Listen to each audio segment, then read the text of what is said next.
I'm Leslie Cornwell, certified nurse midwife with Midwifery Business Consultation. I want to talk to everyone today about one of the most common questions I get asked with consults, with emails, writing a business plan. It seems to many midwives very overwhelming, daunting, don't even know where to start. They just see all these requirements and are like, I don't even know, one question leads to other questions, I'm so overwhelmed, and they tend to just shut down and say, okay, it's too hard.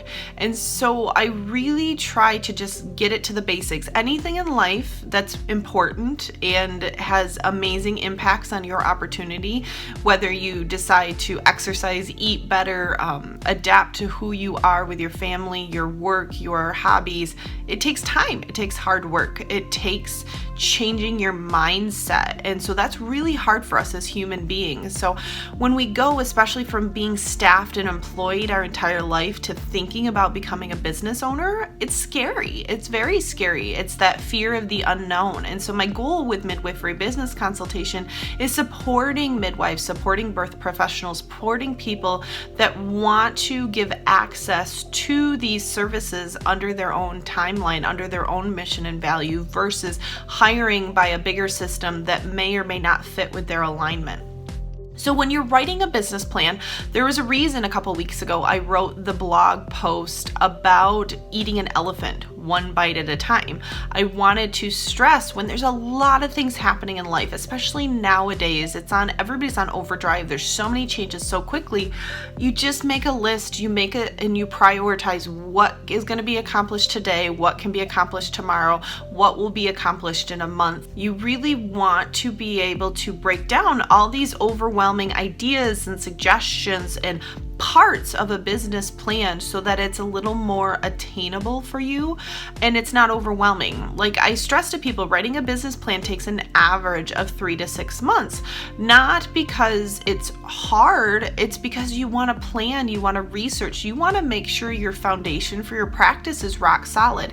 It makes a lot more sense making the mistakes on paper than it does just jumping in and now you're learning financially and with your precious time that, oh, I should have researched that. I didn't know this regulation. I didn't know this wasn't reimbursed at this amount. And now my whole budget fee schedule that I projected doesn't make sense.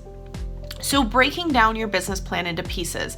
Why do you want to start this business? Why is it so important for you to start a clinic, start a home birth practice, start a birth center practice, start a anything within the midwifery scope of practice? Like it's pushing the envelope of what makes you happy and how do you serve women and families with that core sole purpose for you. If you see a need in the area, which there's so many with midwifery all over the country, but does it fit your alignment of where you want to be long term? I stress to people when we're making business plans, you may initially have to be exchanging your time for money and being more of in a self-employed status. But my challenge to you is your long-term vision, 3-5 years out, your business will be set up like a business owner.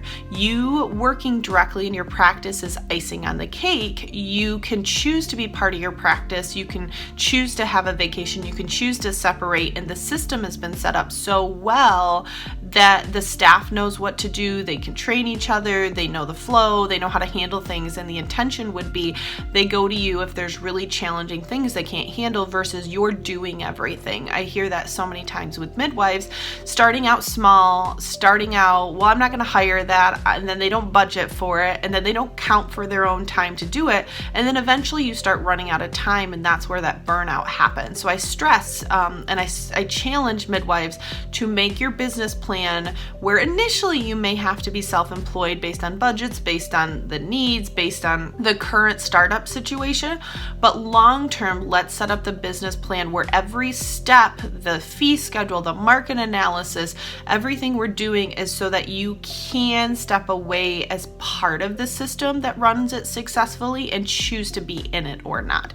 And that'll make so much more sustainable midwifery practices and long-term legacy generations we can pass on to the next amazing midwives. The other parts of a business plan, your executive summary, a description of your practice. Who is it going to serve? What radius? What type of clients are you going to do? Are you going to do strictly pregnancy and birth with a home birth practice, birth center? Are you going to do some GYN services? Are you strictly going to do a clinic and specialize in something like pelvic floor, sexual health, infertility, breastfeeding, postpartum? I mean, there's so many things that we could be doing to serve our community that would fit more of our structure or our timeline of where we want to go. Looking at your market, looking at competition, looking at collaboration, looking at what services are already being offered and where's the need. And if the service is already being offered, what are you going to do different?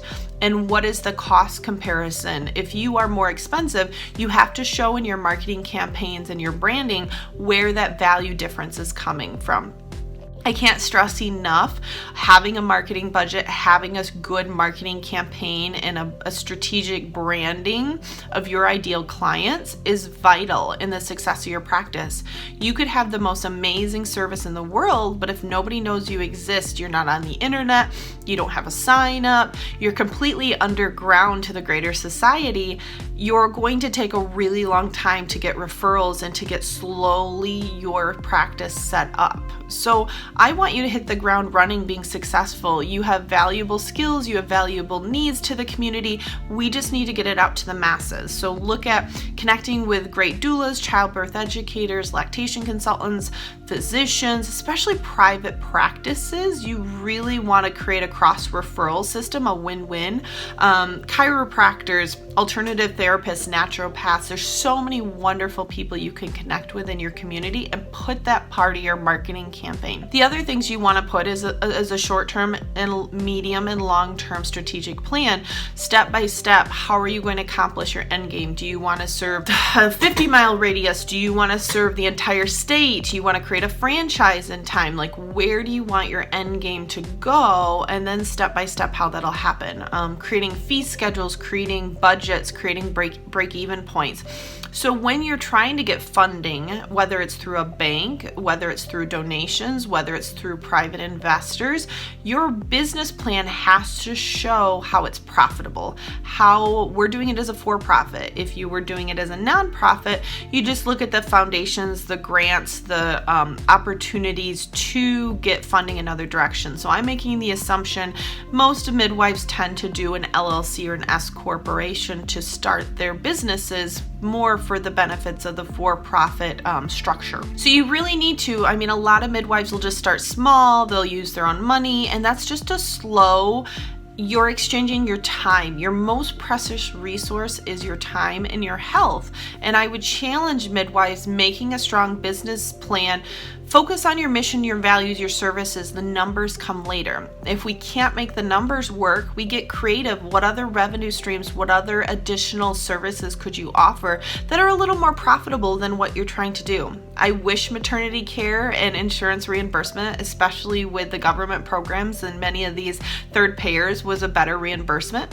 It's based on a hospital system of assembly line. It's not based on the quality one-on-one extra services a midwife does in the out-of-hospital setting. So if you were going to do mostly mental health and maternity services, it's a really hard reimbursement rate if you're going the insurance direction. So I encourage cash, I encourage adding revenue streams. GYN procedures have a higher revenue value unit of reimbursement with insurance companies, and there's a need for all those services. Women need full scope midwifery. They need to be seen as soon as they have their first period until they're in perimenopausal state. So there's so much need and services you can offer, but it comes back to what do you want your practice to look like? So I can't stress it enough.